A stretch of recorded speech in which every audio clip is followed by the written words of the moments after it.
Before we explain how this worked, we need the coordinates.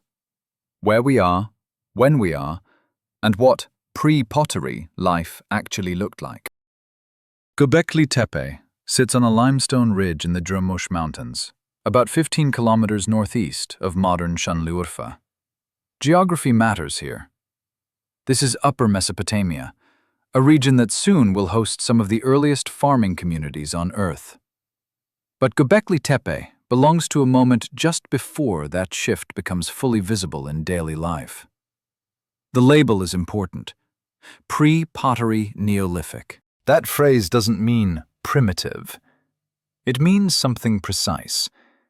The communities here can build in stone, shape limestone, organize teams, and sustain repeated work. But they do not rely on pottery as a standard technology yet. So they do not have the everyday storage systems and routines that later farming villages take for granted. And they do not have writing, metal tools, or a state bureaucracy. Yet they still create monumental architecture. This is the first major scientific lesson. Complexity is not a single switch that flips on with agriculture. It can grow through networks, through repeated gatherings, shared practices, and a place that becomes a reliable meeting point. If you want to understand why Göbekli Tepe is so influential, start with this. It tells us the infrastructure of cooperation can come before the infrastructure of cities. Here's what we can say with confidence. UNESCO locates the property in Upper Mesopotamia and links it to the broader region where early farming communities emerged. The construction is placed in the pre-pottery Neolithic, a period defined by stone tools and pre-ceramic lifeways. The complex includes both round, oval, and rectangular monumental structures arranged as enclosures. Here's the best supported explanation.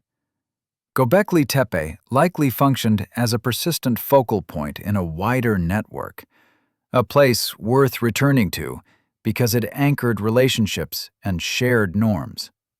A site can be socially central, even if it is not an urban center. And here's what we still cannot confirm. Whether Göbekli Tepe was occupied continuously or served mainly as a gathering place. How much daily domestic life occurred on site versus nearby. That's the setting. Upper Mesopotamia, pre-pottery life, and the earliest organized communities. Next, we go back inside the enclosures and follow the strongest clues. Watch episode 3 next, and subscribe for the full series.